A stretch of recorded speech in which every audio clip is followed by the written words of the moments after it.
later. So if somebody is not able to attend or such, they can also learn the nuts and bolts. So in Nearpod, what I'm going to do, the first part is you're going to be my students, and you will, because I want you to see what you're doing. Everybody needs to mute, or I will mute you. I can mute people. Please mute your microphone. Look, no, Mr. Leon. Okay. Yeah. Okay. I think I got it. So I want you to, there's some things I want you to see as a student, and then the other part, you will actually be in your account. And I know there were several questions that were asked about knowing how to do that. So we'll try to cover all of that. So I'm going to share my screen, and I'm going into my Nearpod account and all. And so when you first go into your Nearpod account, I'm going to be in my library. Now, my library has a lot more lessons in it than yours probably does at this time, mainly because I've been using it a long time. And so all of this part up here, there are folders, and you can create folders so that you can organize your lessons better. And we've just been training nonstop on Nearpod, so I have a lot that need to either be deleted or they need to be put into folders. But I'm going into one of my folders here, and I'm going to, this is the lesson that we're going to do. Oh, and not that one. Yep. Let me come back. And every time you open a lesson, you will get a 5-letter code that is what you will give your students. And when I hover over this, I have a choice of doing live participation or student paced. We're going to do live participation. I'm driving the lesson, I'm in charge. Student paced is when you give the students their code and they're able to do it at a time that they choose. And with you having high school students and doing remote learning, you may find that you use student paced a lot. One, you don't know what's going on in those students' homes. Are they having to help their siblings with lessons? Do they have a part-time job and such? It'll still be the same lesson and the same activities. So I'm going to click on live participation. And when I click on live participation, this code pops up. Now, it is not case sensitive. So as a student, I want you to be on nearpod.com.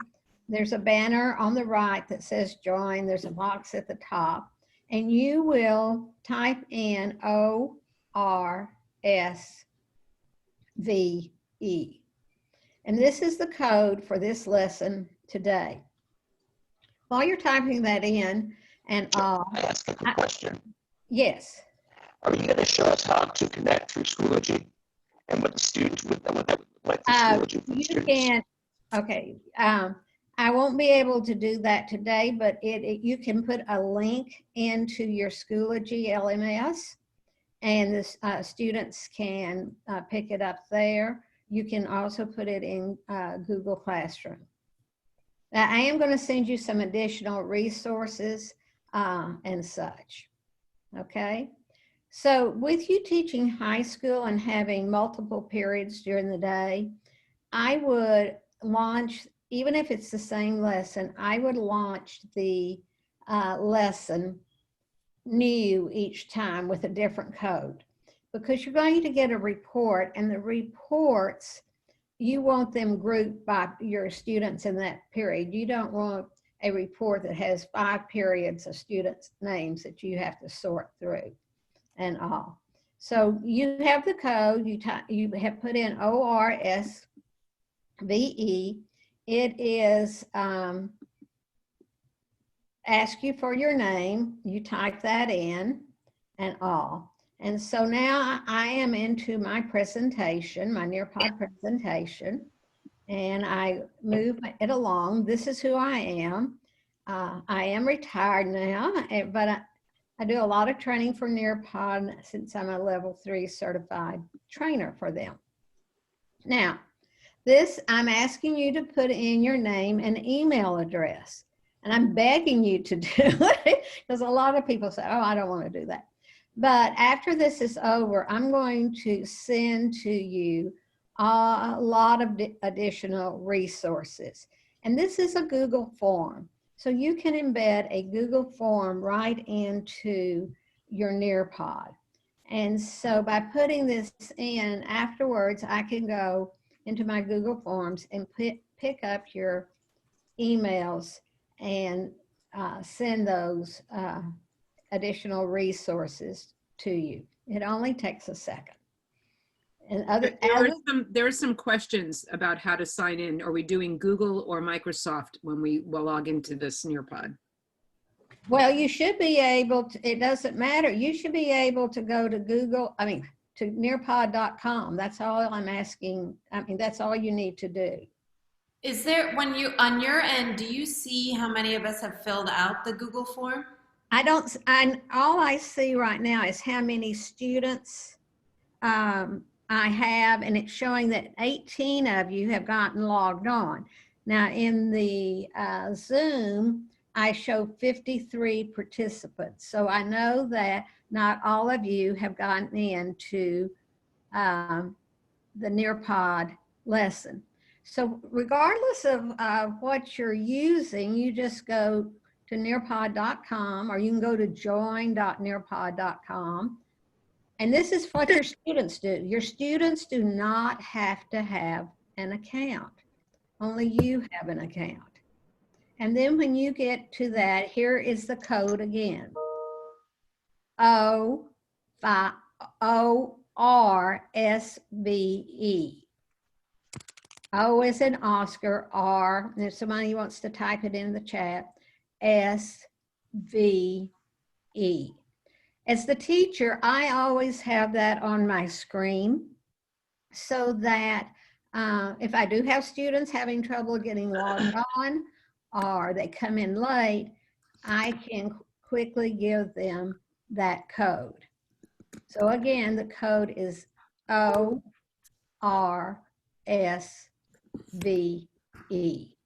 And then it asks you for your name. And then it takes you to the slide wherever I am in my presentation if you're coming in late. And so I see more of you are getting on. And that's what is nice, is that down at the bottom of my screen, it's kind of small. I have, now it shows me that I have 31 students that are in my Nearpod lesson. So for you teaching remotely, you don't see their names just at this point, but at least you know how many are there in your lesson. And so as I was explaining to the about filling out the Google form so that I can send you additional resources. So as I see now, we're up to 36, which still means that there's some of you, because I'm showing through my Zoom information that there's 58 online. So Hi, I'm sorry. When I go, this is Elena Voce talking. Sorry, my video is off for some reason. When I go, sorry. Go ahead. It just takes me to a Google form which says Nearpod Training 101, email address, name, which I've already filled out and submitted. But each time I try to do it, that's all I'm seeing. That's all you're seeing, because I haven't moved on. That's still up there. Okay. Okay, you're right where you're supposed to be. Got it. Thank you. Okay. because I was waiting, I was leaving it up a little bit longer just so that people that were coming in, and I will send, when I send the video and all, I will send it on so that it can be distributed out. So, okay. So at this point, I am going to move on. And as I said, this is a teacher-driven lesson and all. Now, this is very important, and this is one of the reasons I wanted you to be my students, especially now that you teach high school. Because up in your top right-hand corner, there's an icon. It looks like a paper and pencil. And I want you to click on that. And what you're doing, you're opening notes. In other words, your students can take notes during the presentation when you're doing a lesson. And they can say, I want the notes sent to me by email.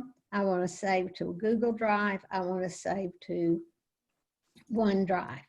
Now, the other benefit is not only will they get their notes, they will also get a copy of all of the presentation.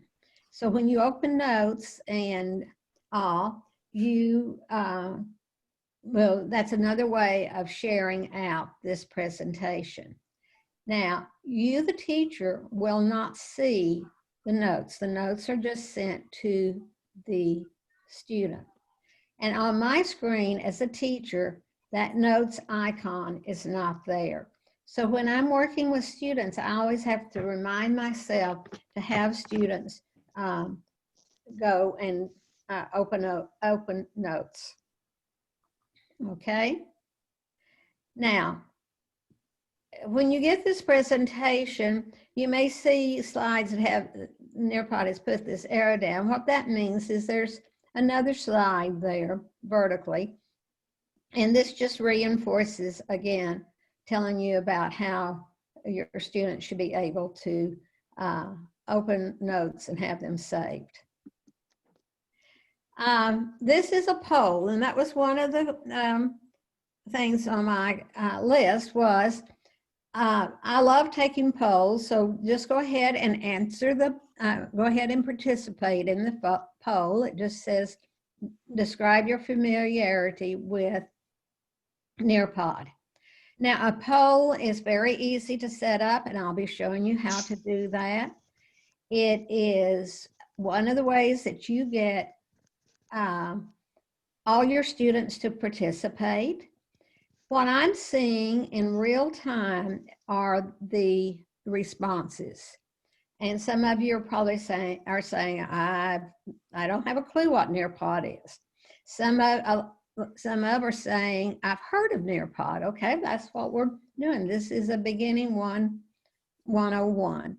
And so the Nearpod is also, I'm seeing a pie chart that is developing based on the responses. I can share that out with my students, and they can see the results of the poll in a pie chart format. It's a way showing how data is gathered and all. So a poll is easy to set up. It's great for getting all your students to respond. You will see immediately how everybody is responding.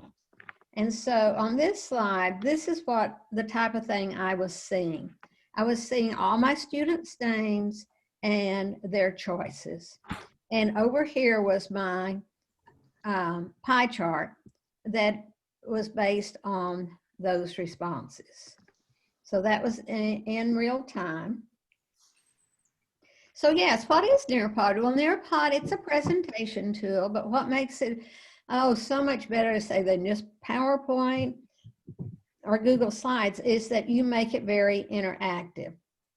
And what you're going to see in just a short time is that there are over 8,500 lessons and that are already made that you can bring into your library, and you can edit and make them fit your lesson. And so you don't have to start from scratch. So that is an option.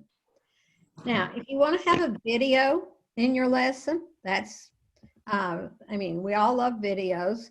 And every time I have a video, I have a pop-up that comes up and says, where would you like this video to be played?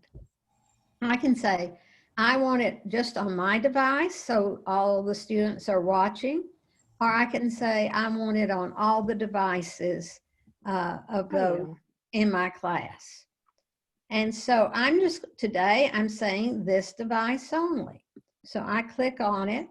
This is a video that Nearpod has put together. And you notice it's under 2 minutes. All I have to do is click on it. Introducing Nearpod. With Nearpod, you can make every lesson interactive. Launch lessons your students can't wait to join with collaborative, engaging activities like virtual reality, simulations, and gamified quizzes. As the teacher, you'll always know where your students are with Nearpod's formative assessments, including polls, open-ended questions, draw-its, and more. Get started with what you already have. Upload any of your favorite resources, PowerPoints, Google Slides, and videos, including directly from YouTube. Then add in media and formative assessment in a few clicks. And now you can add questions directly into videos to make them interactive. Get started even faster with our library of pre-made lessons and videos, built in partnership with some of your favorite brands. You can use them as is or customize to meet the unique needs of your students.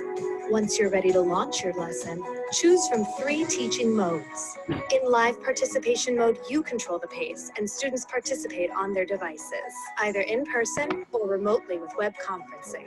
In student-paced mode, students move through and participate on their own, whether they're working from home or in class working in centers, stations, or groups.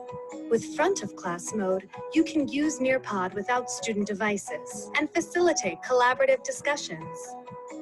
Imagine what you can do with Nearpod. Your students will love lessons that combine engaging media with collaborative ways for them to show off how much they've learned.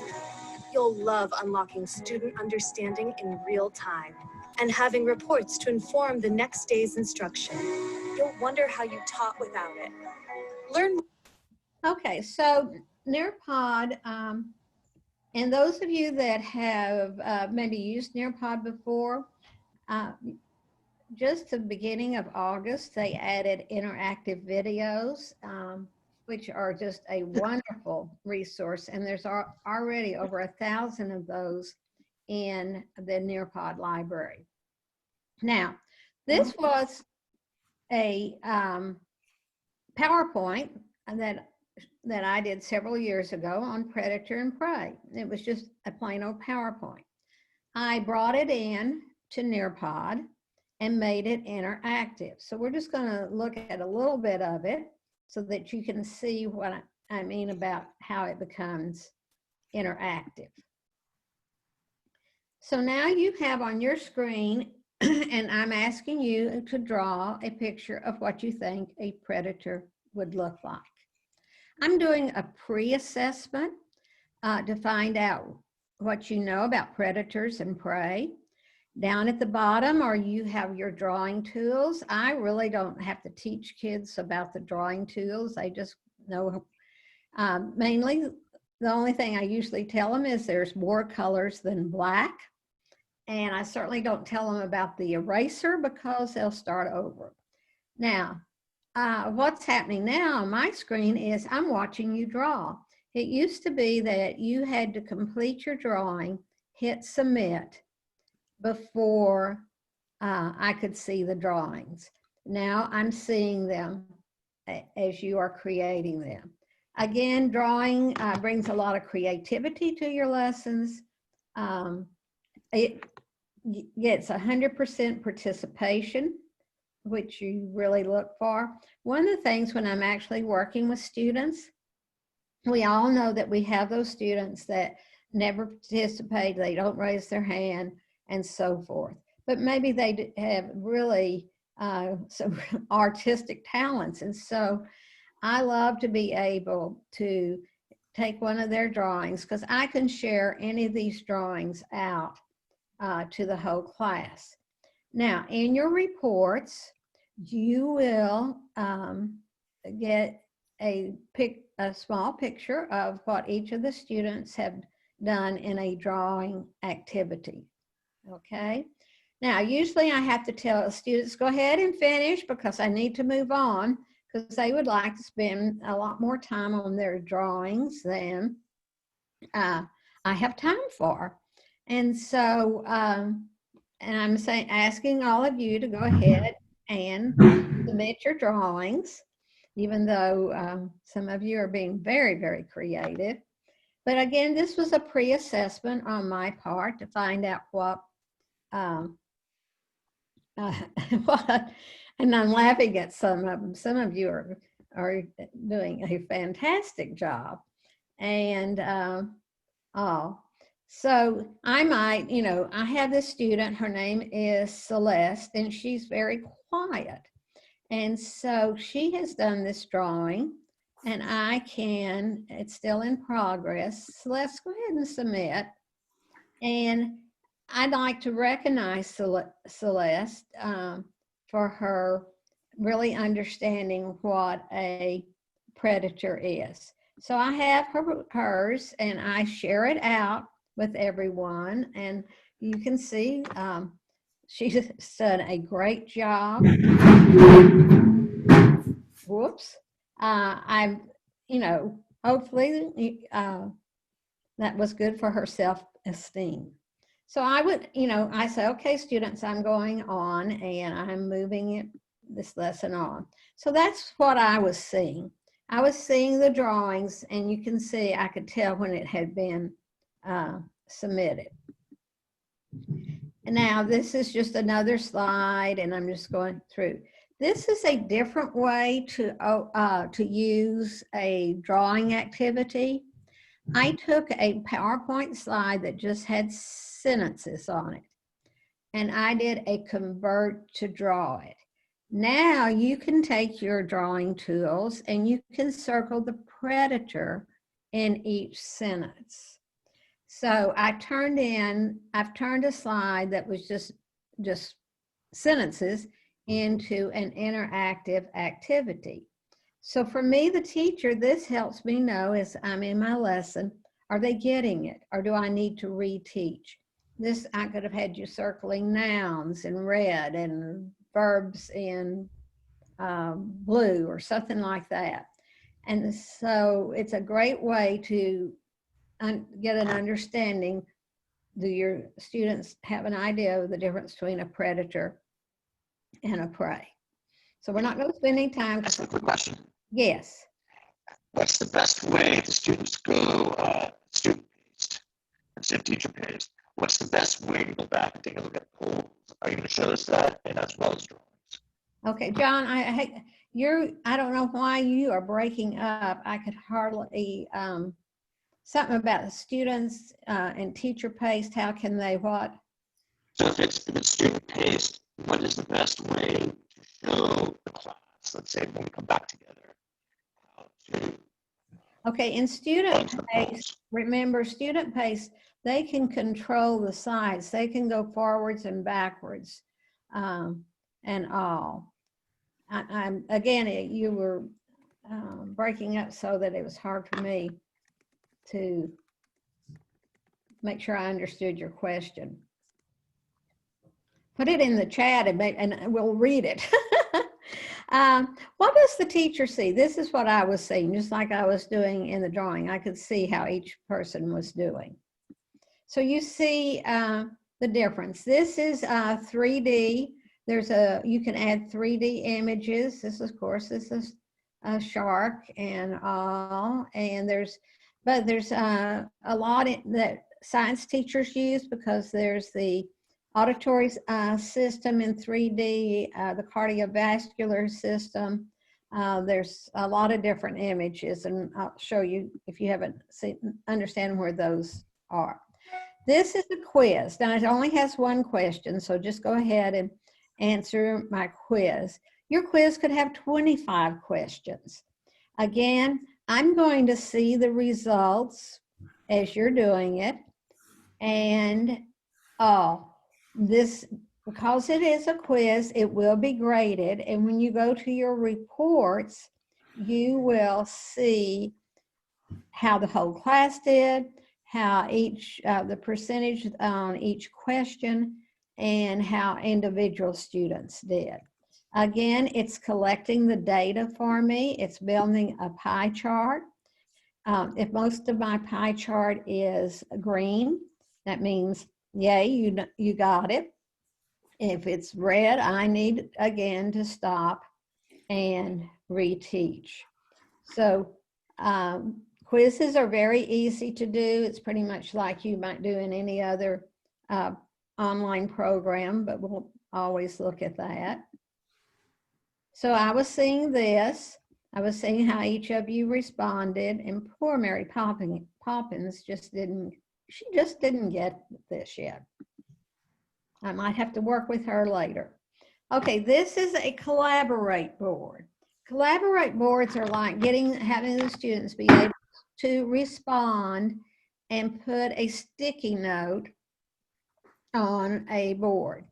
And I get a pop-up that says, would you like to approve student comments before they are posted? Now, you teach high school. Maybe you feel like, yeah, I probably need to look at them before they pop up there for the whole class to see. You're adults, I'm saying, no, I do not need to approve them. Now, my collaborate board is search for a picture of a prey. Add it to the collaborate board and describe your animal. So down here at the bottom, you have a text box.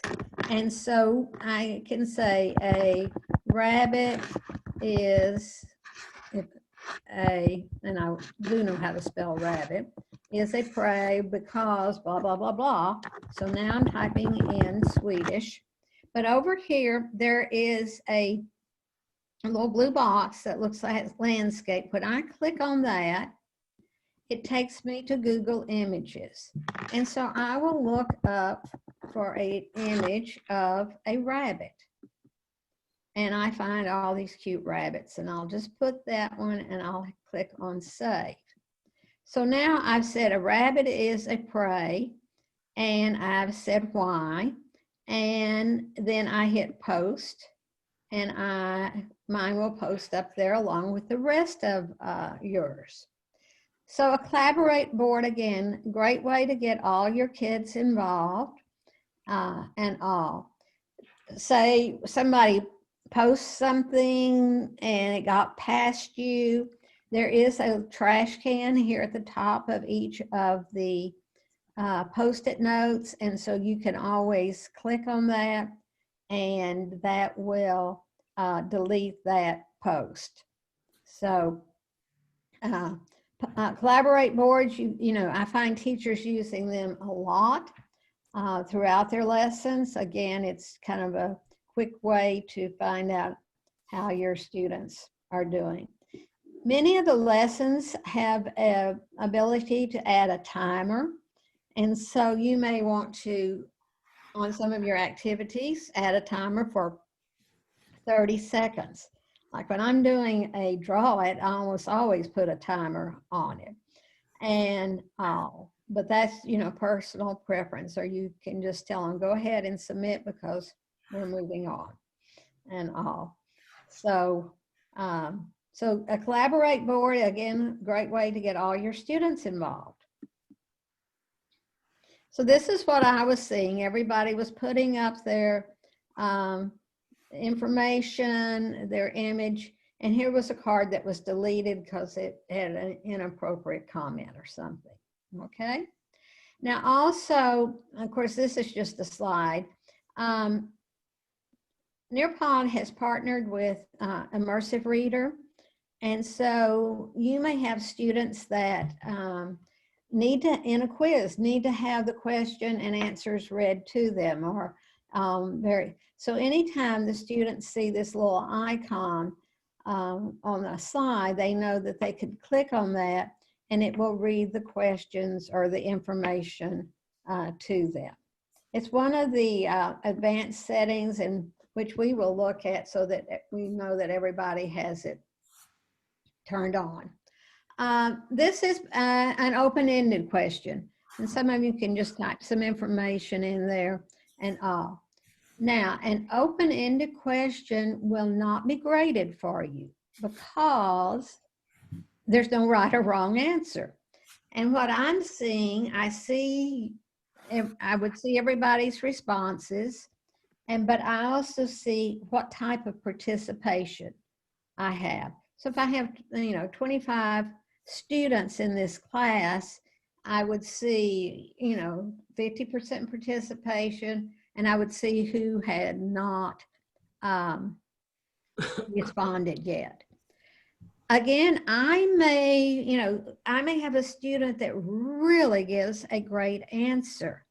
And so if I wish, while we're doing this question, I can share it with all the other students. Okay. Okay, so that we can talk about, that response. Also, when you are, always look around the whole screen on Nearpods. Down at the bottom, it's in my right-hand corner, I have a bar that allows me to hide student names. So if I want to share something out and not share the student names, I can hide student names. Okay.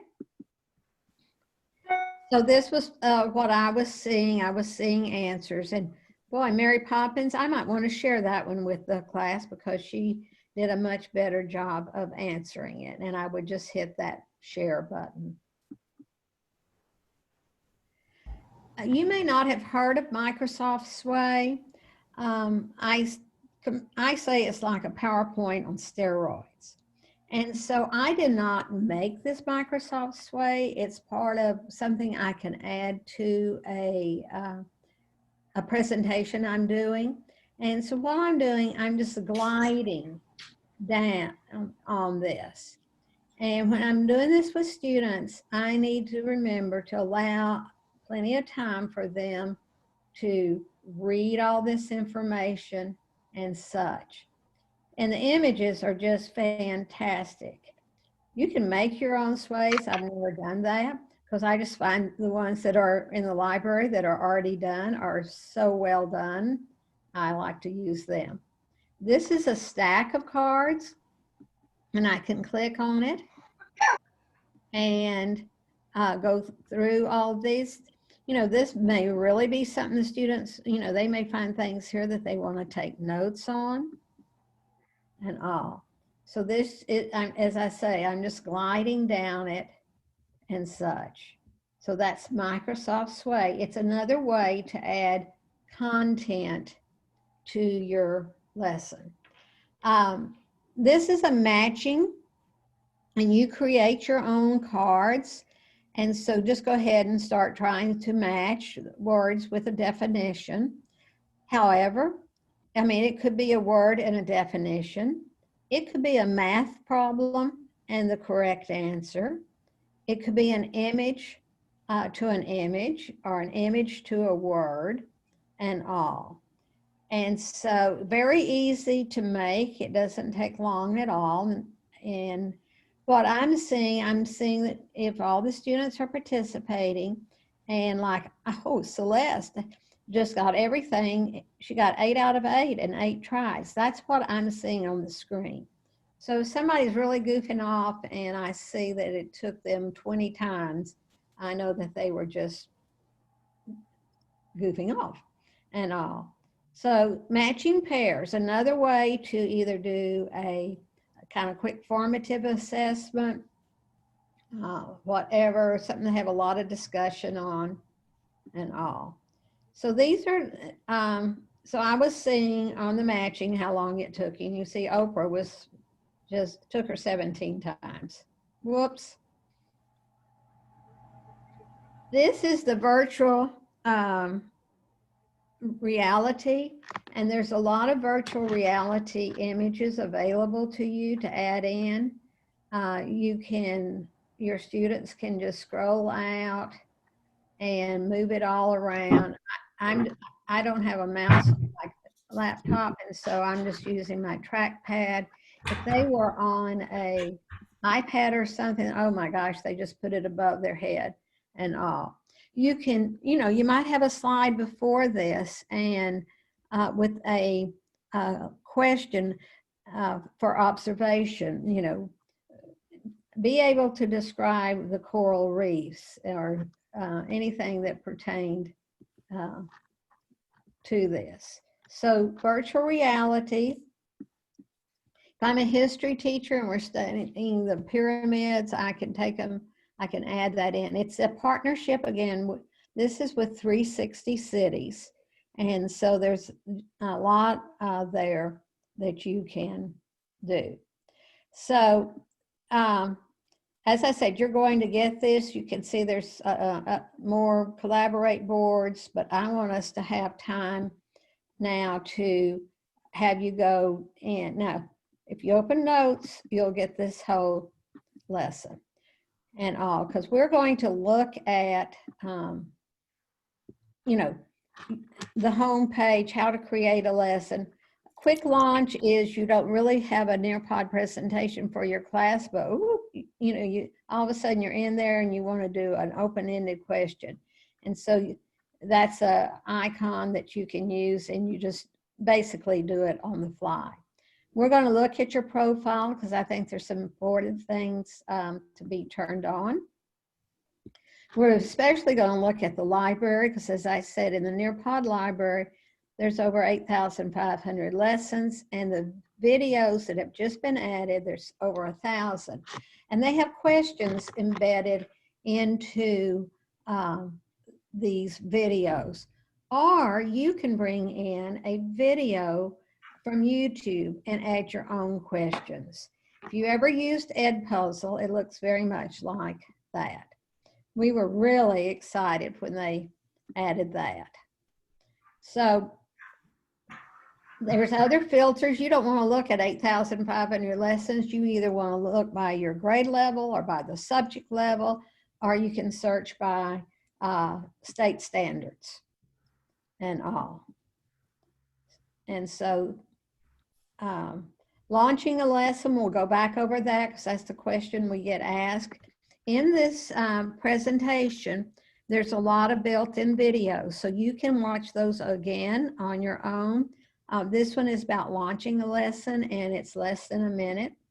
I'm not on video or audio. And here's about student-paced lessons. Yeah. So she's a. Okay, Paula Anderson, can you put yourself on mute, please? Sorry. Thank you. A student-paced lesson is they're going to get the same type of code. And I would always have this turned on because in a student-paced lessons, you don't want them skipping the quizzes or the draw-its or the polls or the collaborate boards. This requires, if that's turned on, they have to do everything in the lesson. And you can view their progress in student-paced. You might have a lesson that you give your students on Monday and say you have until 8 a.m. Thursday morning to complete this and have submitted everything. And you can go in and see, are they working on it? Or are they going to wait till the last minutes? The reports are unbelievable in that everything that can be graded is graded for you. You'll get the drawings, you'll get the responses on the open-ended as well. And this is a short video. Again, how do you get to those reports? And there's 2 or 3 different ways. It's very easy. When I finish this and I close up this lesson or end the session, how all of you did will immediately be in a report that I can look at. So it's there in real time. And same thing with the student-paced. As I said, we're just moving through the rest of this so that you can go back and look at all this. Nearpod does a great job of providing resources and such. So here, this is a fill in the blank. And it's like a drag and drop. And again, you create this. So you, from the word bank, you just drag the words over to the correct blank. Now, this will be graded for you as well. But in real time, I would see how each of my students did, and I could view all the answers. You're not getting a grade today. Time to climb is where quizzes have been taken and put in a game format. You can turn any of your quizzes into a time to climb. There's also a lot of time to climbs that are built in. We won't have time to play one, but there's, for you English teachers, there's one on there, there, and there. And adults still don't get all of that correct. And so sometimes high school teachers say to me, oh, that looks too elementary or something. Guess what? Your kids are just bigger kids with a bigger clothing on. They love to do games. There's not anything you can really break when you're working in Nearpod, so don't be scared to try something out and all. So what I'm going to do is I'm going to go ahead and end this session so that we can get some hands-on time, because I want to show you how you can add a video. You can add a VR field trip. If you're a math science teachers, there's PhET simulations that are really good to use. This is Sway. This is the British Broadcasting videos. Math teachers, there's Desmo Graphic Calculator. You can add a website URL right within, so the students don't have to go outside of Nearpod to get to a website. Okay, so there's a Nearpod Educators Facebook group. It's a very good group to join because teachers share and people post questions. They tell about how they did something. And each time when I'm ready to end a session, I can just go right up here to the top of my screen, and there's a drop-down arrow by the word Nearpod, and I can go directly to my reports, or I can end the session. And it asks me, are you sure you want to end the session? And I say yes.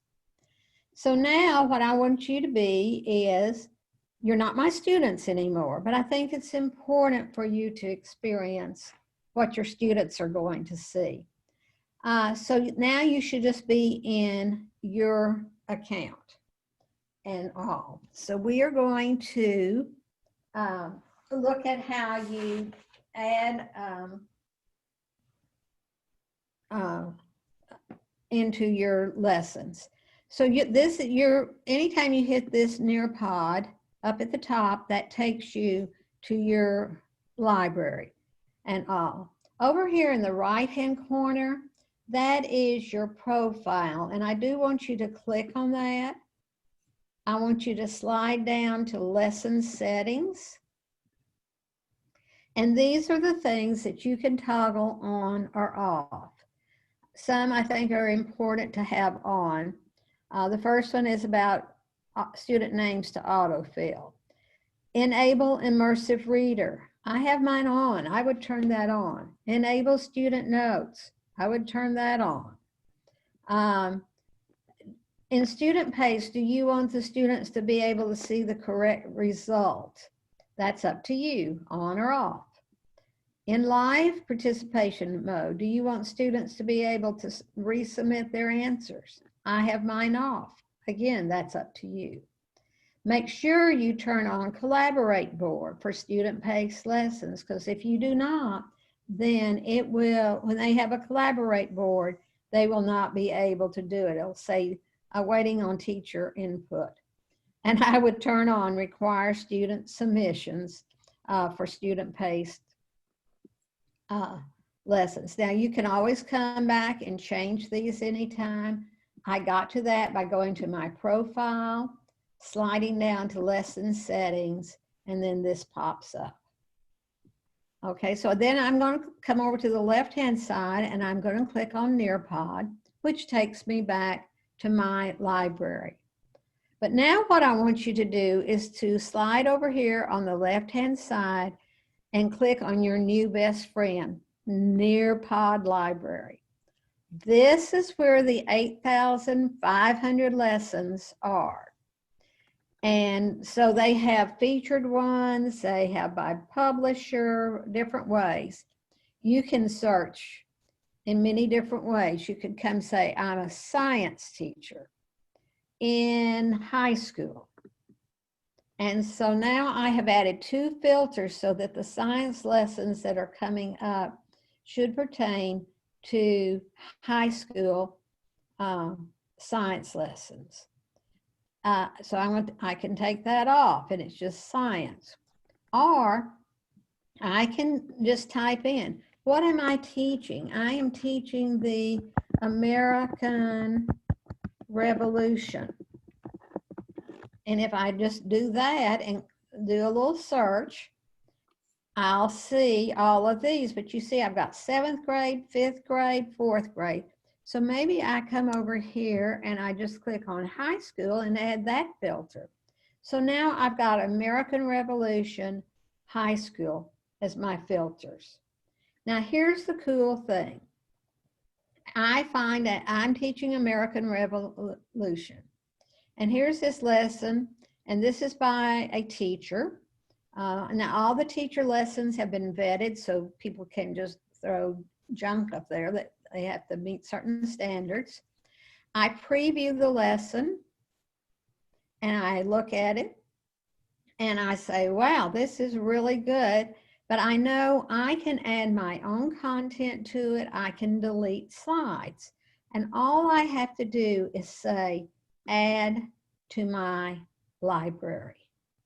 Now, when I click on this Nearpod, puts me back into my library. You see, I've done this, I did this earlier. And so here it is in my library.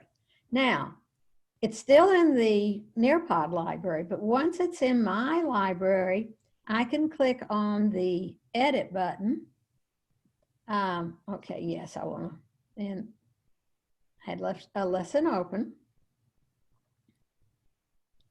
And so here are the slides that are in this lesson. And so I look at these and all, and I may want to, maybe I don't want this particular, we don't talk about that. So I click on that slide, I come up here to the top and I delete it and So I can take out any slides that do not pertain to my lesson. Now this is one I've done before, and so it has a bunch at the bottom. So it was very easy for me to add a lesson. So back in my library, this is my library. I went to Nearpod Library, and I come up here and I search for biomes. I'm just repeating exactly what I did a while ago. And I find biomes. I'm going to add high school as another filter. And now I find lessons that are on my students' level. This has a little time on it. That tells me it's a video from Crash Course Biology videos. This, it says, is a matching. It's a review. But this is on climate change. Oh, that's something that we're all talking about. I preview the lesson. I like it. This one has 47 slides. That's a lot of slides.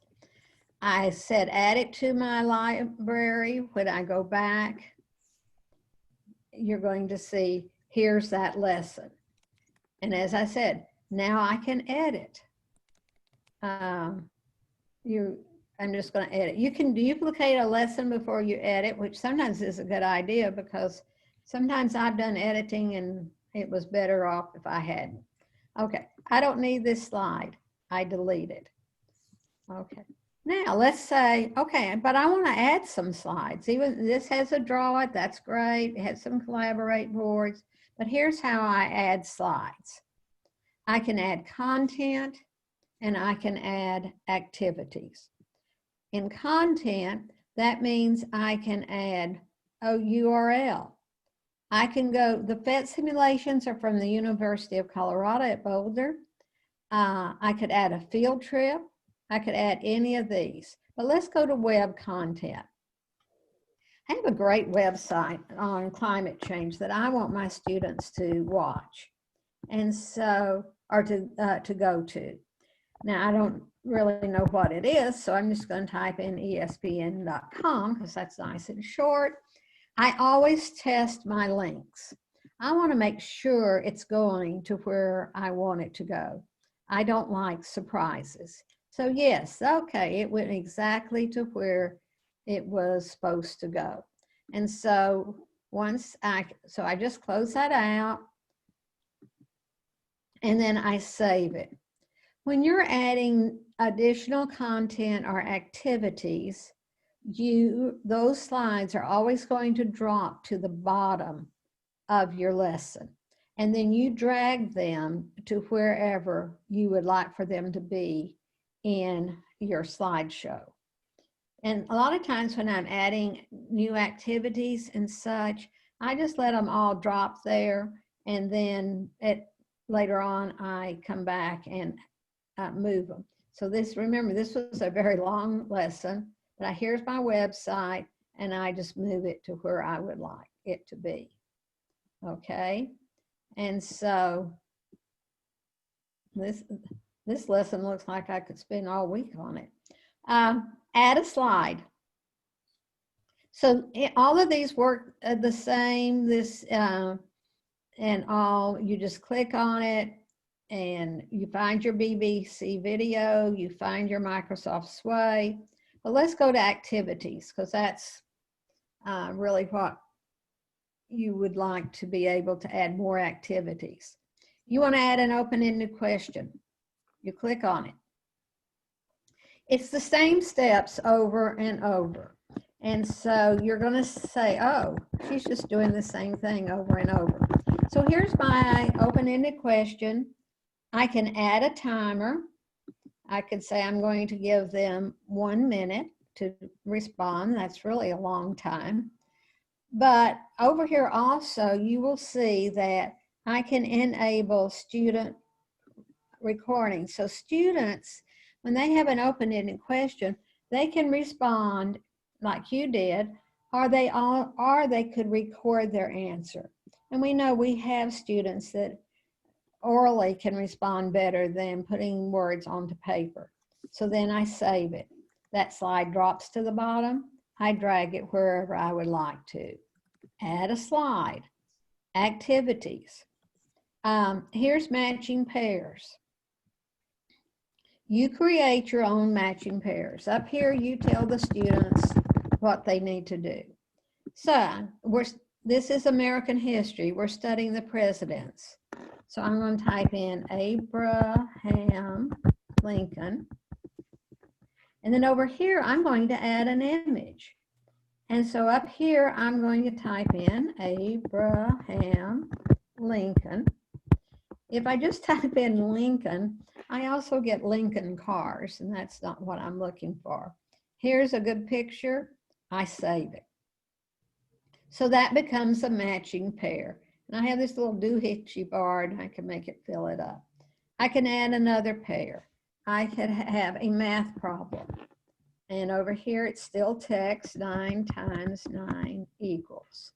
So I just build up my matching pairs. So I'm just going to say done. I can have a lot of text in there if it was a definition, and then I hit save.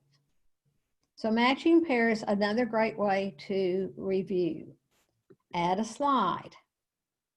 I'm into activities. This is a quiz. In a quiz, as I said, you give your instructions here. You can add an image over here. And then here are your answers.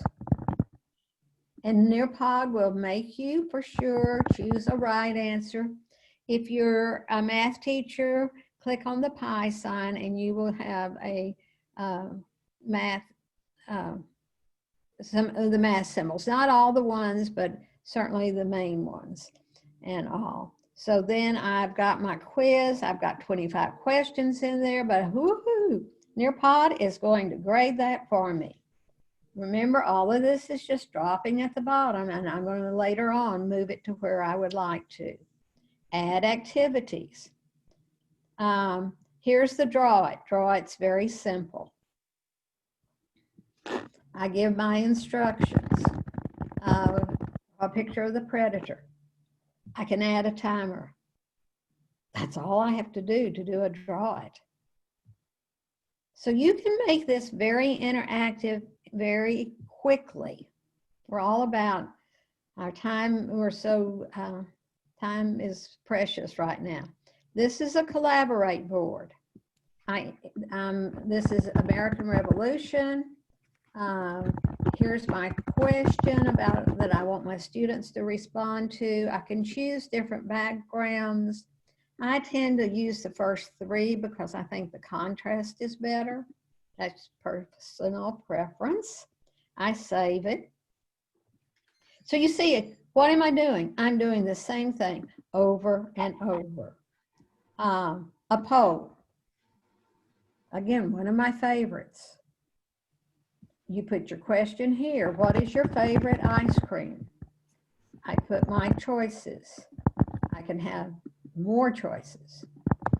I could allow students to choose more than one by toggling that on, and I save it. Add a slide. Add activities. I want to show you fill in the blank. It's a little bit different. You type your text here. And 3 large cities in Texas are Houston, Dallas, and I can add a lot of text. I'm just doing one sentence because San Antonio. Okay. Then once I have all my text in here and such, I click next. And I decide which words are going to go to the word bank. And San Antonio, actually it looks like 3, becomes 2 words there. Now the reason I'm showing you this is because this will be graded for you. And I put in Houston, Dallas, San Antonio. If your student were to draw Dallas, Houston, San Antonio, it would get counted wrong because it's not in the same order. So I'm very careful when I do something that has multiple choices there to make sure that it is sequential. So I'm either adding content or I'm adding activities. Memory test you won't use because that's like for kindergarten, pre-kindergarten. Remember I told you you could take any slide and turn it into a draw it slide. So I'm just going to click on this slide. This was grayed out. I hit convert to draw it. I'm going to say yes. And so now this slide is a draw it, and I double click on it to enlarge it so I can put in my instructions. And I say, circle the verbs in red and the nouns in green. And so when they come to this, again, I can add a timer. When they come to this, they will have the drawing tools. All right, we have gone 1 minute over, and I wish we had an hour and a half or 2 hours, but we don't. But so are there some questions? Because I'm going to stay on this soon till the next group comes on. So I am happy to answer any of your questions and such in between. I am going to stop a real long recording. So as you said, I'm in the Dallas-Fort Worth area. I have been using Nearpod since it was born, and I've used it all grade levels, all subject areas. So what we're going to do is I'm going to share my screen, and I would ask all of you to mute so that we don't have any background noise.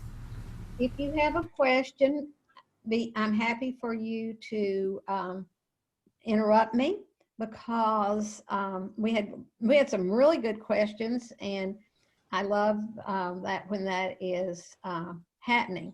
So I'm going to be sharing my screen, and I'm at my Nearpod library. What we're going to do is you're going to be my students, and I think this is very important for you to understand what the students are seeing, because it can be two different screens To interact. and all. And so I'm going to, in a minute, give you a code to get you on into my lesson. And what I'd like for you to do at this point is to go, you're going to go to nearpod.com, and on the right-hand side, you will see a join, a banner, or there's a up at the top. And so I'm going to find my lesson right now in my library. I have folders because I have so many lessons. And I'm doing this lesson and I'm doing it as live participation. You have a choice between live participation and student paced. You will probably use student paced a lot because that allows those students to work at their own time frame, what works best for them. You have high school kids, you don't know what all's going at home. They may be helping their siblings, they may have a part-time job. Now this code is not case sensitive. It's always 5 letters. And so when you're at the place where it says join, you type in MBPOG, MBPOG. It's because you teach high school and you have all these different periods that you have students in. Even if it were the same lesson, I would launch it with a new code every time, so that your students, when you get to your student reports, they are grouped by period 1, period 2, and not all together. So everybody should be on a Nearpod screen, a home base. Your students do not have Nearpod accounts. They just are going to nearpod.com, and they're going to go join, and they're going to put in the code.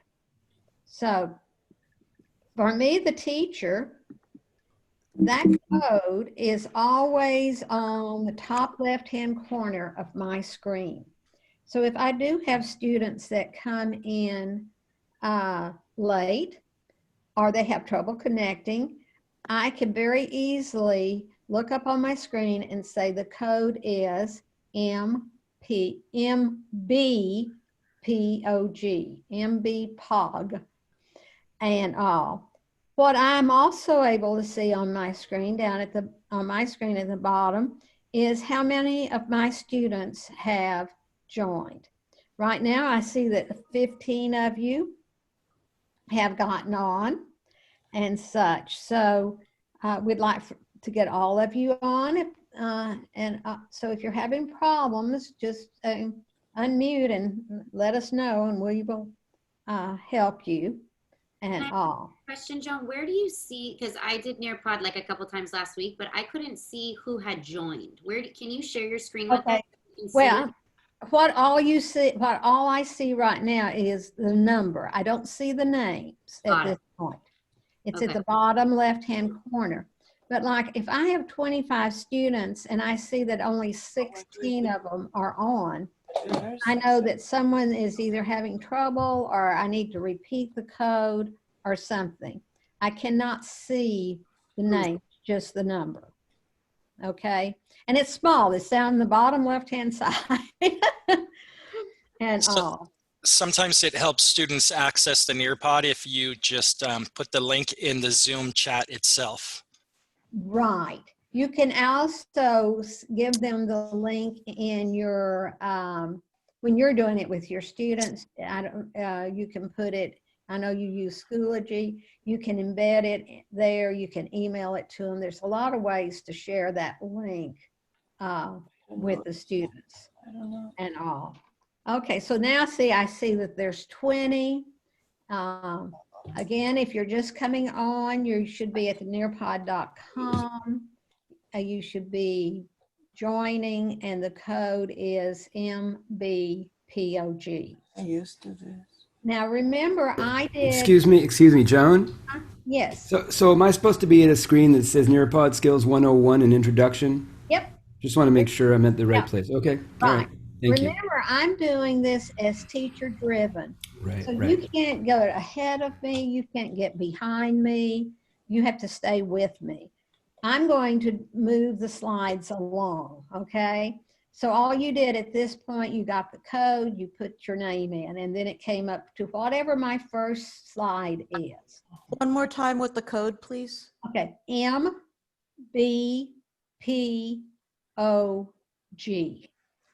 MBPOG. Now,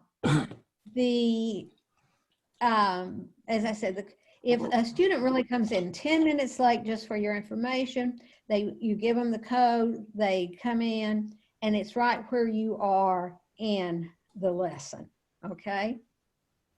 Also, I wasn't in. Okay, so we're going to go ahead and move on, but you can still keep coming in. And so this is who I am. I'm retired. It's wonderful. As I said, I am a Nearpod Level 3 certified trainer. That just means I halfway know what I'm talking about. So this is a Google form, and I'm asking you to put in your name and email. And the reason is, in fact, I'm begging you to put it in because after this is over with, I'm going to go to my Google Forms, and I am going to pick up your emails and send you additional resources and all. So that's why I'm asking for you to fill out this form. But it's also good for you to know that you can embed a Google form very easily into your lesson. Okay, so I'll go on. Now, this is something I want you to remember, and in the top right-hand corner. I'm sorry to stop you, Joan.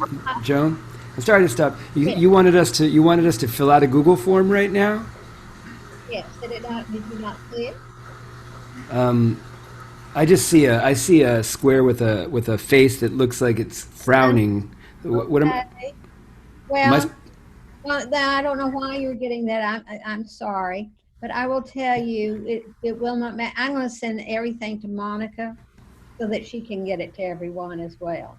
Okay? But we're just supposed to click in the middle of this form? The form should have shown up. You shouldn't have that unhappy face. Am I the only one who doesn't see the form? I'm just wondering if people are seeing a form because I don't see a form. Ronnie, you should be. Did you join the lesson? Don't look at the screen that is shared with you. You have to be on your own. Did you join the class? Yeah, I'm in the class. Yeah, I'm in the class, and I see a Nearpod. It says Nearpod, and I see all I'm saying, I have a small laptop with one monitor. That's all I see is Okay, I don't know why you're not getting the form because I think most people are. Okay. Oh, okay. I fly by. All right. I see. If I move off of one screen, I can see something behind it. It says take notes or something. Okay, now let's go. Take on. You're still going to get the resources because I make sure that Monica have them. Okay. Now, or somebody else could share them with you. This take notes is very important. Up in your top right-hand corner, you should see an icon that looks like a paper and pencil. And you want to click on that. And on that, it's going to ask you, where do you want your notes? How do you want to get your notes? Do you want to put in it? You can put in an email. You can put in a save to Google Drive or save to OneDrive. Now, for your students, and remember, you're my students right now, you only the students will see their own notes. They do not go to the teacher, but you also get the whole presentation. Okay. Now, for the teacher, and this is just a reminder that you won't see this icon on your screen. It's only on the student screen. So you need to remind yourself to tell the students, turn your notes on, and they'll get the habit of doing that. And someone still is not muted, and I'm getting background noise that maybe you could, everybody check and make sure you have muted. Ronnie, mute yourself.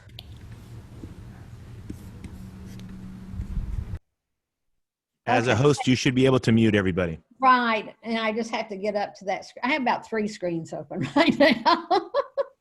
Okay, so also if you see a slide that has this arrow down, it just is a reinforcement to what we just saw. Okay, I think we're really ready to go. This is a poll. A poll is one of the activities you can add. And so you can just go ahead and take the poll. I'm trying to find out how familiar you are with Nearpod. I like doing polls in my lessons for one reason. All my students participate. I am seeing in real time right now all of your responses. And as I said, some of you are saying, Nearpod, what? I don't know, have a clue what it does, but everybody says I need to learn. I've heard of Nearpod right now. That's in the majority because it's building a pie chart for me of all the data and such. So polls are very easy to set up, and it's a great way for all your students to be involved. Now, here's what I'm seeing. And like, I could share this poll. It's really, there it is. And you see the results, and you see that's, data. That's data being collected. But this is what I was seeing on my screen. I had all your names, and I was seeing your responses. And over here, it was building this pie chart for me. Okay. Question. Yeah, Ronnie, go ahead. I'm sorry, I'm totally new to this. I have one screen, small screen, and going back. I couldn't even, the font was tiny on my screen. It was tiny. I didn't even see my name on it. And I don't know if it's just me. I'll just like learn this on my own and stop. I won't stop this thing anymore. I'll just do it all myself. But because I just don't. I'll meet with you, Ronnie. I got you. All right. I know, but seriously, I mean, well, everybody's seeing tiny font and can't see anything. I mean, I have pretty good eyesight without my glasses. Hold down on. Command plus, buddy. Hold down Command on your mouse. Right. I tried that. I did that too. Okay, whatever. I didn't see my name either. Whatever. Okay. I got you, Ronnie. I got you. All right. Okay, somebody's got your back. All right. Okay, and really, I have people do Nearpod all the time on iPads, and now I don't like to do it on a phone. It's a little small for me, so it may just be your device. So what Nearpod is that it is a presentation, way to make presentations, but what sets it apart is that it's very interactive. And you collect all this assessments from your students, and you get 100% student participation. This is a video. Now this video, anytime I put a video in a presentation, I have this pop up on my screen, and it says, where would you like this video to be played? Do I want to have it played on all of your devices, or do I want it just on my device and you watch there? I'm going to hit on my device. And remember, because you opened up notes, you're going to get this presentation. And there's a lot of built-in videos that Nearpod has done that you can go through and review what we've done today, because most of them are a minute, maybe 2 minutes. So this just tells you about what is Nearpod. Introducing Nearpod. With Nearpod, you can make every lesson interactive. Launch lessons your students can't wait to join with collaborative, engaging activities like virtual reality, simulations, and gamified quizzes. As the teacher, you'll always know where your students are with Nearpod's formative assessments, including polls, open-ended questions, draw-its, and more. Get started with what you already have. Upload any of your favorite resources, PowerPoints, Google Slides, and videos, including directly from YouTube. Then, add in media and formative assessment in a few clicks. And now you can add questions directly into videos to make them interactive. Get started even faster with our library of pre-made lessons and videos, built in partnership with some of your favorite brands.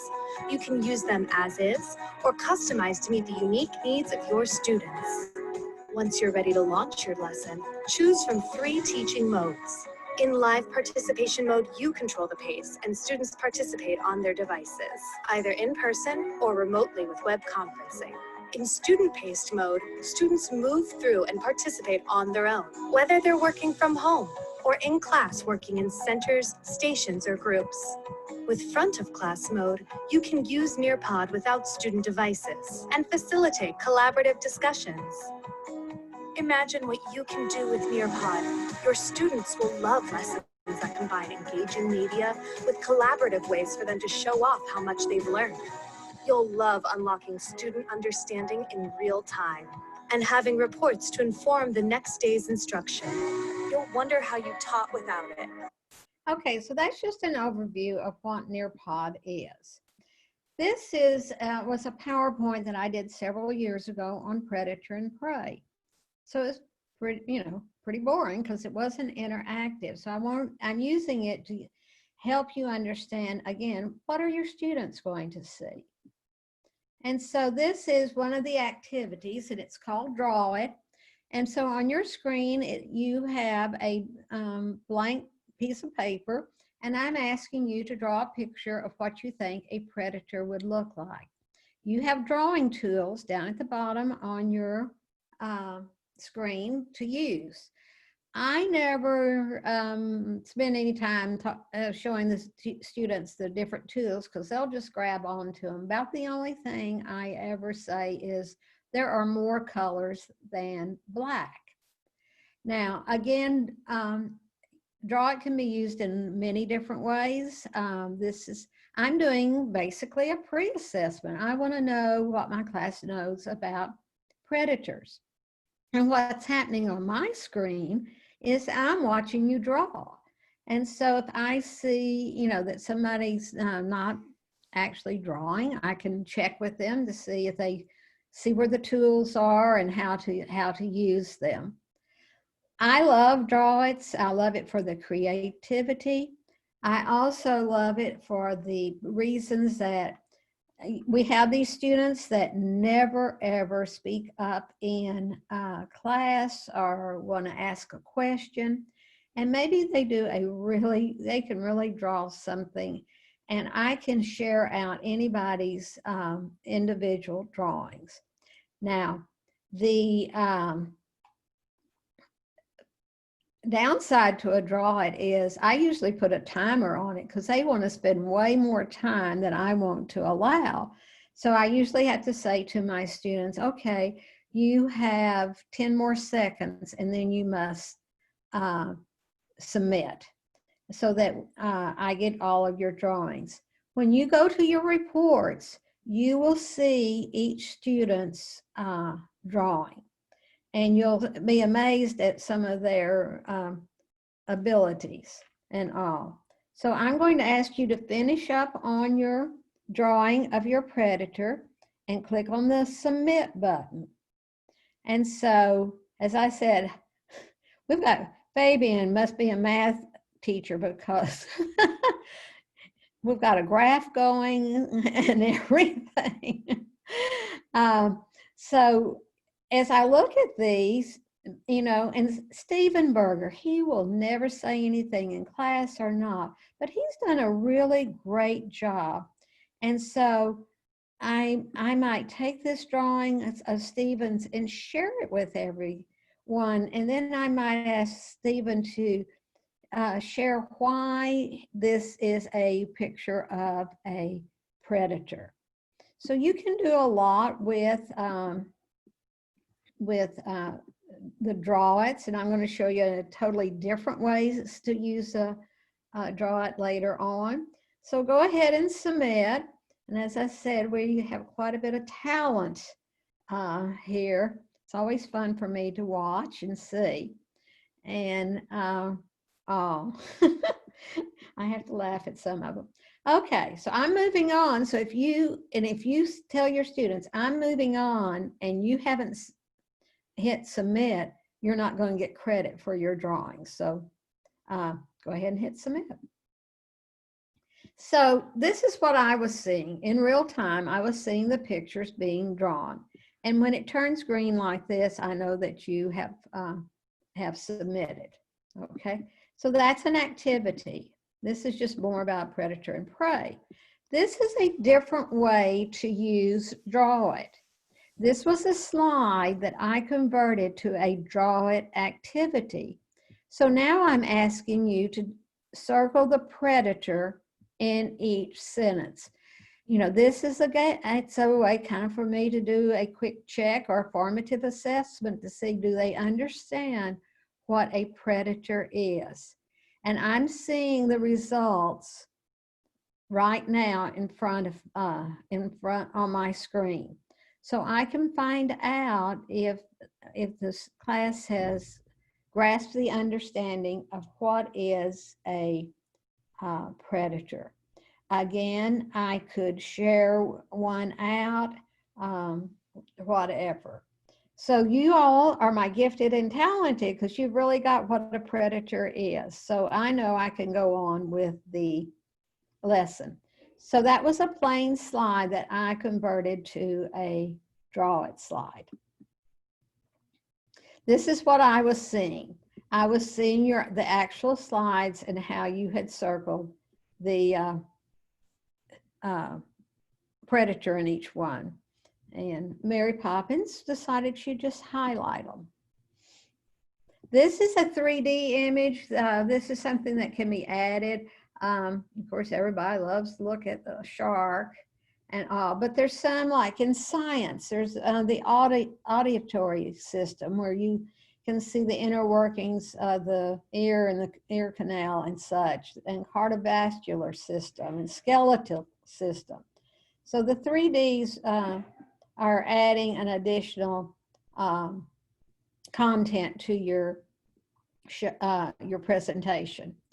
Now, this is a quiz. It only has one question, so just go ahead and answer it. Your quiz could have 25 questions, and this quiz will be graded for you as it's taken.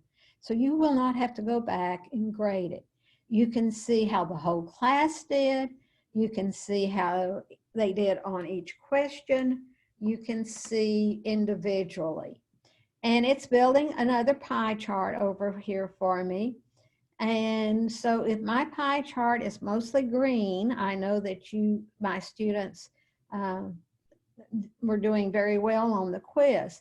If it's red, I probably need to go back and do that reteaching and all. So here's what I was seeing on my screen in real time. I was seeing how each of you were responding and such. And so here was my pie chart and all. But it will be graded and it will be there for you. When your students are seeing a slide that has this icon up in the top right-hand corner, that's an immersive reader icon. So if you have students that need to have the questions and answers read to them, they can just click on that and it will read the question and the answer choices for them. Quick question for Yeah. you. Uh-huh. I do a lot of the quizzes at the end, and if I don't want to stick around on the Nearpod, if I just leave my Nearpod window open and then go back on the Zoom, can they just continue to complete that quiz, as many questions as it is, as long as that window's open? And then once I shut it, the quiz ends? Is that how it works? Yeah, so you're giving a quiz at the end and you're leaving it open and you don't have a timer on it. So until you move off of that screen, they can work on that quiz. And if the quiz has multiple questions, no matter, as long as I'm on my quiz screen, they'll be able to go through and work their way through multiple questions. Yes, yes. Thank you. And then when you move on or you end the session, then those results will show up in your reports. Okay? Does that make sense? It does. Thank you. Okay. I love people having these good questions and all. This is a Collaborate board on this side, and I get a pop-up here as well, and it says to me, would you like to approve student comments before they are posted? You teach high school. Maybe you need to say yes to this. Maybe you want to quickly look at each one before it's posted. You're adults, so I'm going to say no because I trust you. And so a Collaborate board is like everybody putting up their response on a Post-it note. So my question is, search for a picture of a prey, add it to the Collaborate board, and describe your animal. So down here at the bottom, you have a text box. So I might say a rabbit is a prey because it is a blah, blah, blah, blah. But right next to this, you will see there's a little square. It's like a little landscape on it. When you click on it, it takes you to Google Images. And so now I could search for a picture of a rabbit. And I find this cute little rabbit here, and I say save. And then I click on post. So now I'm all of you go ahead and add something to the Collaborate board. Now, should one get by you or you and somebody puts up something that is inappropriate, there's a trash can on each of the Post-it notes. And you can just click on that and it will delete that post so that you really can control what the other students see. So now I have Post-it notes coming in with text and image. Now, obviously, you could have just added text and not look for an image and such. So let me show you. Not all of you have gotten yours up there, but we just, as I said, we have limited time. This is what I'm seeing. I was seeing Post-it notes with the student names and their text and their image. Okay. This was just part of the rest of the presentation on predator and prey. This is an open-ended question. So you can just type in whatever, but when you have an open-ended question, there is no right or wrong answer. And so it will not be graded. But when you go to reports, you will see each individual responses. Now, you'll also see them on the screen because I'm seeing in real time those of you that have answered and all. And so it also tells me what my participation rate is. So if I only have 50% participation rate, I need to either give people more time or I need to check on those students and say, okay, Johnny, I see you haven't submitted your response and all. If I wanted to, I can share these. Also, down in the bottom right-hand side of my screen, it's kind of small, I can hide student names. So if I wanted to share out the responses, but not have the student names associated with them, I just click on that and it will blank out the student names. So again, this is what I was seeing. And I see that Mary Poppins did a really great job. And so I might want to share her answer with the whole class and we could talk about it. Joan, Yes. I have a question. Is there any way for this open-ended part for you to put an image? Because for those of us who are world language teachers, could we put up images and say, describe the photo? Yes, when you are doing yours, and I'll show you that when we get into the other part, because I've done that a lot with science questions. I might have an image of condensation and I'd say, explain how condensation is occurring in this image. So yes, you can. And it's very small when you see it on your screen, but when the students sees it, they click on it and it'll fill up the whole screen. Can I ask a question too, Yes. please? Oh yes, you're my math teacher, aren't you? Right. Are there ways to put in math characters into the first month's? Yeah, they may not be. There's many of the times when you're writing the questions, you have a math equation editor. It's not everything, and also for the students, I don't believe so, but that's a great suggestion, and I'd have to double check that.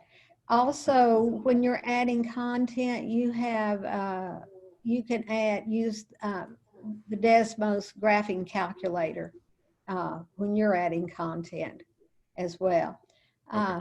Okay, well, we'll have to double check that on the student side. Sure. This is a Microsoft Sway. You may not have heard of it. And so I say it's like a PowerPoint on steroids. And I'm just gliding through this. I did not make this one. It was already there. I could choose it to add to my presentation, but I'm adding just more content. The images are just unbelievable. And so I just need to remember when I'm doing something like this that I need to give students time to read all of it. When you see something like this, that's a stack of cards. And you know, this may be a time when they really want to take notes from these cards. So this is Microsoft Sway, another way of adding content. This is match the word with the definition. You create, and you can go ahead and kind of start playing with it. You create the matching pairs, and it could be text to text. It could be a math problem to an answer. It could be an image to text. It could be an image to image and all. So it's another way of doing a review. For me, the teacher right now, I'm seeing how many tries does it take for you to get all of these matched up. And so, you know, some of you are going to go 8 out of 8 on one try. And then I may have somebody that's kind of a goof off, and I look and I say, oh my gosh, it took him 15 tries, not paying attention and all. So I like matching pairs. I like the versatility of it. On matching pairs, Joan, to jump in real quick, can you put, again with the world language, can you put an image on one and words on the other? Like, oh, yes, ma'am. Yes, ma'am. That's what I do a lot. I love that. And I couldn't figure out how to do that. There's 2 questions I've asked you. I haven't been able to figure out how to do it. Okay, when we switch out of this, I'm going to show you. That'd be great. Okay. So this is what I was seeing. And that's why I'm kind of going through this pretty fast. This is VR, virtual reality. Nearpod has partnered with 360 Cities, so there's a lot of virtual reality. And, you know, the kids, they can move this around, they enlarge it, they can twirl it and such. If I'm teaching Egypt and I want to show them the pyramids, there's a great 3D image of the pyramids and they can move it all around. So, as I said, you will get all of this if you opened up notes, you'll get it in however you decided for it to come to you. So that's why I am going through this quickly. Anytime you click on this symbol, this icon, that will take you to your Nearpod library. We'll talk about creating new lessons or adding new pieces to it. Quick launch means that I really didn't have Nearpod for my class today, but we're in this discussion and I want to ask an open-ended question kind of on the fly. I could click on quick launch and do it right there, and the kids can sign up. Profile, we'll go to your profile because I want to make sure you have certain things either turned on or off. Some I think are really important to be turned on and all. As I said, in their Nearpod library, which is going to become your new best friend, there are 8,500 lessons, and in August they just added interactive videos, and there's over 1,000 videos. Their videos already have questions embedded in them, so if you're showing a 15-minute video, you know how having those questions along the way kind of keeps everybody focused. You can bring in a video from YouTube, and you can add your own questions, or you can even add your own questions to the Nearpod ones. Very versatile. Probably one of the most new, exciting things that has happened. As I said, there's all sorts of short videos through here that you can watch. And as I said, I'm going through this because I want to get into the part where you're actually seeing how to do things. So you see that you have all these videos that show you how to as a review. If you're doing again, I'm sorry. These videos you're mentioning. Where are those videos again? They're going to be in the Nearpod library. Got it. Thank you. Okay, and there is a button you can click on and just skip videos and not lessons and videos. If you're doing student paced, it's the same lesson, the same activities. They get a code. It just, it's open by default for 29 days. I would always make sure that require student submissions is on, because I don't want my kids skipping the polls or the quiz or the open-ended questions. And all. So student paced is going to be, I think, used a lot. The reports are great, as I said, easy to get to several different ways. As soon as I close out this session, I'll have a report on how you did. I won't be sharing that, and because I did this as 2 separate lessons, the first group will be one report, and this group will be a different report and all. So that's fine with you having different periods, that I think you'll prefer launching even the same lesson with a new code. This is fill in the blank. It's a drag and drop. And so you just, from the word bank, you just drag it over to the correct spot, and it will be graded. So again, I'm not going to ask you to do that just for time's sake. Within Nearpod, this is Time to Climb. They added a game format as a part of the review.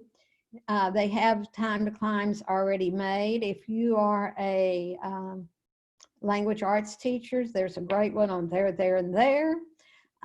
You can take any of your quizzes and put them in that format, okay? And so I'm going to go ahead and end this session.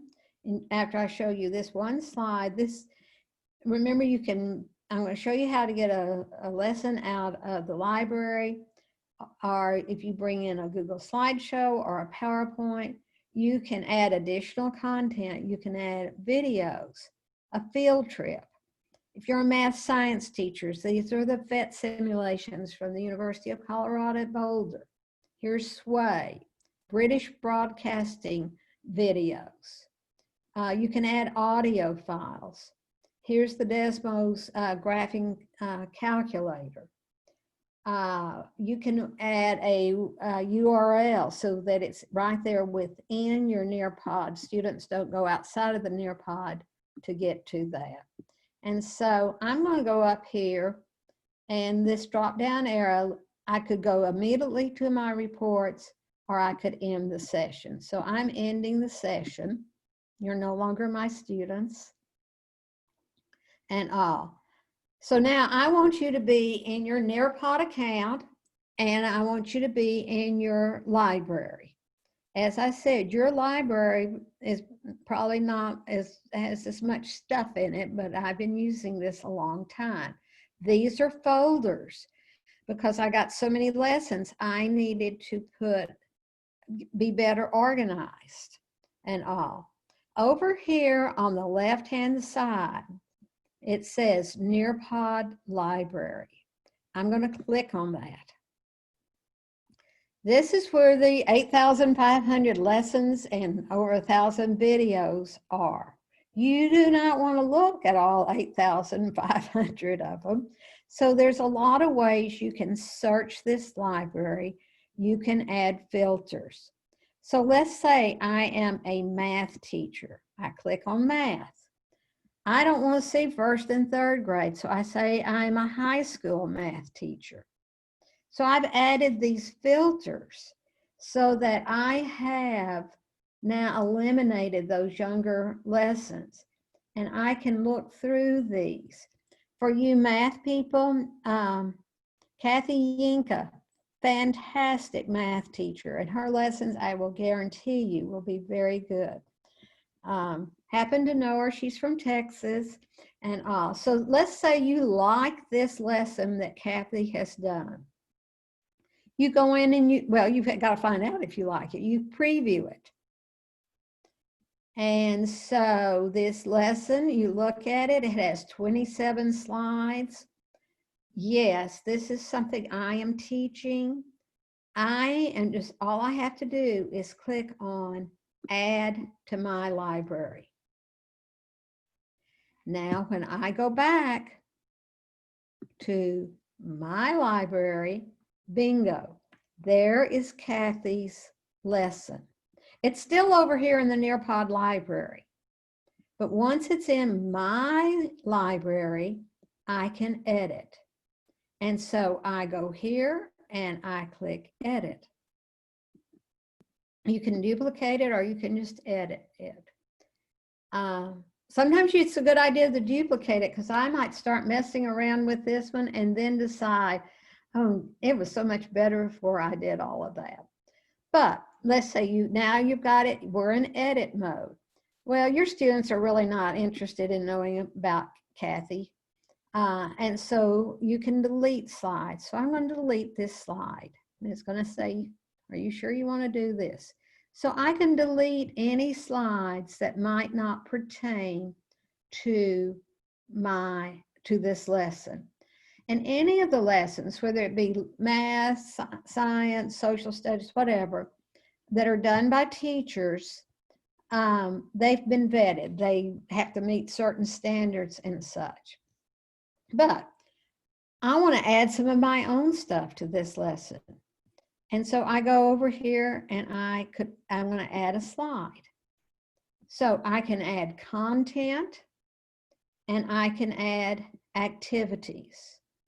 If I want to add content, I'm right here. I could go out and now add one of these, and I will tell you some of these lessons that may have been in here a while, before August, they're not going to have any of the interactive videos. So maybe you want to see about a good interactive video. So all you would do would be to click on this. And now I'm in the video library, and I'm going just to put in equations and hit that. And so I get these, here's one on quadratic equations. It's 5 minutes and 10 seconds long.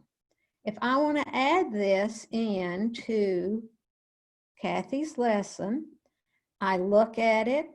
These blue dots here are questions. You can see as I'm scrolling over what the questions are. If I want to add another question right in here, all I have to do is click where I want to add it, okay? And so then I can say save. And when I add something new to a lesson, it goes always to the bottom. So here's that video that I just added, and I drag it to where I would like for it to be in my presentation.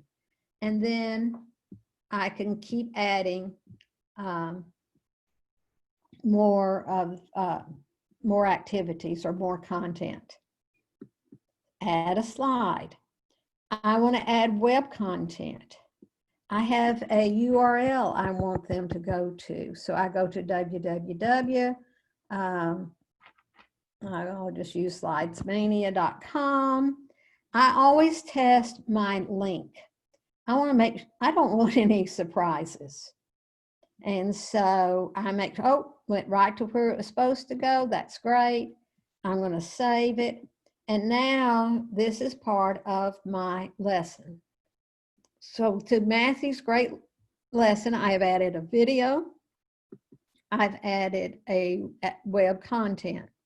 PhET simulations, again, I might find something in here, since this is a math lesson, that's a simulation. And I would preview it, and I could use it. These are the field trips. That's the VR. This is the graphing calculator. Here's my sways. So each time, all I have to do is click on this, find what I would like to use, and add it to the presentation. So here's the auditory system. So you can see some of those different ones. But I want to get into adding activities. Here's the open-ended question. I put my question here. And explain what is happening in this picture. Over here, and this was somebody had asked this question, you can add media, video, or audio instructions. So that's where you would add an image to this. Also, you can toggle this on so that your students could respond to this open-ended question by recording their response instead of typing it in. For some of our students, they can respond orally a lot better. And then, yes. So when I did that, because I played around with this, the image stays really small. It doesn't fill the screen as if you went back to the. But let me tell you, when the students get to that screen, and it's tiny. If they click on it, it will fill up their screen. But then they can't write. But they could look at it first. Okay. Because for example, like when, not on the activities, but when you add content, you can add an image on content and it's really large. So is there a way to have a large image and a place for them to write about it? Or is that not a feature yet? It's not a feature yet. Okay. But what I have done with students is then I just tell them to click on it, look at it, and then come back to their response. Okay. And then can they go back again? Could they look at it, write, and then go back and click on it again? Yeah, until they hit submit, they can go back and forth. That's fine then. Yeah, and you can add a timer, but if you don't have a timer, in the self-paced, it's however long they want to. When you're doing it teacher-driven, it's however long you give them. Okay. Joan, I missed something. So these are just additional slides you're adding into the presentation? Yes, exactly. Exactly. Like I'm going to add this open-ended question. And you don't see it up here. They're all down here at the bottom. And here's my open-ended question. And then I drag it to where I would like for it to be in the presentation. Can you add an open-ended question on top of content, or does it have to be its own slide? It's its own slide. Like if I had this or something, then I might have the open-ended question. I could have it before or after a slide that maybe had images or something on it. Yeah, they just can't be looking at that same thing and typing below. Right. Now, if they're in student pace, they can flip back and forth. Sure. Okay. Add a slide. And I will tell you, so many of the features we have now in Nearpod have come from teachers making suggestions. They're very responsive to that. I mean, when they said that they were doing interactive videos, I was thinking that took a lot of work, but that's what everybody was just waiting for. This is the matching pairs. And somebody said, well, I hadn't quite figured this one out. I'm giving my instructions here. Match the image to the definition, maybe. And so here I take, and we're studying Abraham Lincoln. So I'm going to type in Abraham Lincoln. And then over here, instead of putting in text, I'm going to add an image. And now I'm going to Google, it takes me to Google Images, and I type in Abraham Lincoln. I don't just type in Lincoln because I don't want to see all those pictures of Lincoln cars. So I get my image, I click on Abe, I save it, and now I have a matching pair, word text to image. Add another pair. I could have a math problem, and I'm a math answer, and here's the problem. And so they have to solve the math problem and match it up to the right answer. And I see here's my equation editor, and it doesn't, give me everything, but it certainly gives me some of the main operators. Okay, so you keep adding, creating your pairs. That one didn't say because I forgot to say done, but that's okay. It could be image to image. If I wanted, an image here of a ball, and I would look for it. I would find this image, I would save it, and I could have another image that would make sense with. So, it's going to make me do it. That's one thing about Nearpod, that they, you have to choose the right answer in a quiz and such as that. So then I just save it. Okay, so that was adding images. Adding matching pairs. Add activities. Here's the quiz. And so I know we're getting really near this end of our time, but if you can stay with me, I'll stay with you too. Here's my question. Here's my answers. I can add another answer. Again, I must pick the right one. And I can have all those questions. I could have all sorts of, I could add images. Add a slide, but it is the same steps over and over. The draw it, you just give them the instructions. What do you want them to draw? The collaborate board, you set the question. Please share your thoughts on climate, whatever. And that's all it takes, though you can add images. Poll is the same thing. What is your favorite ice cream? Vanilla, chocolate, whatever. And you can have as many as you want. Fill in the blank. I am going to click on this just to tell you that you type your text here, and then after you got all your text in, and usually I put sentences so you can see better. And then on this page, you select the words that are going to be part of the word bank. If you have something that is like 3 large cities in Texas are Houston, Dallas, and San Antonio, and your students put, and it's going to be graded for you, remember, and if they put Dallas, Houston, San Antonio, they'll count it wrong because it's not the same order. So when I have that type of a question, I make sure it's very sequential, greatest to the smallest, or dates or something like that. So each time I was adding a slide. I was either going to content, I was going to activities. Now, one other quick thing. Remember I said I could convert any slide to a draw it. I clicked on this slide, I hit convert to draw it. And so now, just like when you were circling predators or whatever, this becomes a draw it slide. And I just double click on it and I add my instructions of circle the verbs in green and the nouns in red. Okay, and then I save it. Now that was pretty fast. As I said, this was an overview and all. But just remember, this is my library and such. This always takes me, it wants me to save. I've never lost anything. Isn't that a miracle?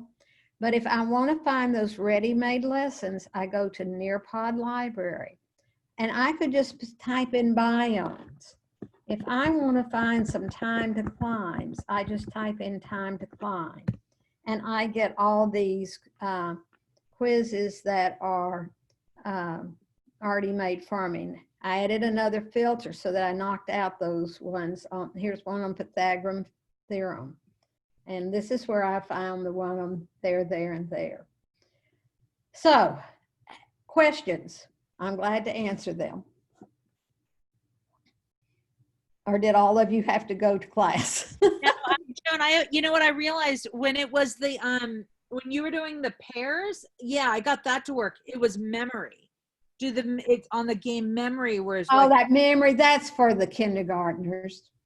But memory would be amazing in a Spanish class if I could have a picture of a cat on one side and the word gato on the other. But the memory, do both of the images have to be exactly the same? That's just like those little memory cards for kindergartners. So you'd have to do it in the image to text. But you could have your image. Can you go to, if nobody cares, can you take two? So you can't because you're out of that now. But like go look and like add a slide and say, and show me how you would make. The memory doesn't have to be for kindergarten. The high school kids are learning. No. Let's say I'm in this amazing, lesson. But I want to be something. I'm in edit, and I need to go to. I'm in edit now. This is a different lesson. Add a slide. Activities. Matching pairs. No. I want to do memory. Matching pairs, I know. I wanted to play the game memory. Okay, memory is all you can do on add a slide over here on this memory test activities right here. Memory test. That all you can do in that is it's images to images. Okay, that was my question because that would be really rad. And I don't know if you're giving feedback, but if you could make the image on one side and the word on the other, that would be so fun. Yeah, so like if you have cow for one of them, okay. You have to click search. Hump images. Okay. You got to like hit return or whatever. I know. But it just goes one to the other. You couldn't. There it is. It's cow. Right. But yeah, I was hoping that I could put the words cow on one side. No. See, I'd love to have the other, if I'd love the second cow to be the word cow. Right. And so why, I guess, The answer is you can't do it. No, it's fine. The answer is you can't do it. But that would be cool. That would be a really useful game for world language if you could put the translation on the other side. I see. You're making it more of a game instead of just the other. Yeah. So the matching, they're all there and you're just clicking on it. But if you had the memory of like somewhere I saw a cow and I saw a picture of a cow and now I see the word vaca. So it would be cool. It would be like an added level. Just having two cows, there's no Spanish, what I mean? No, there's nothing there. As I said, that's gamifying vocabulary memorizing. And I think it'd be good actually for anybody. It'd be good for science, it'd be good for and see, after I finish this, I always do a follow-up with them, and I mean it's just an online deal, and I'll say, okay, language, and you know what, for Spanish, and we're always there's some lessons that there's not as much of as for others. There's very little world language. Right. And so I will add that. I I love to do that. And they do, and they love that. I'm not throwing any shade. It's an amazing tool. There's very little in there. Right. That works. And there's some add-on packages for English learners, but that's an add-on to I mean, it's an additional cost, and I have no idea what it is. So, okay, other questions? Okay, I'm stopping the share and stopping the recording.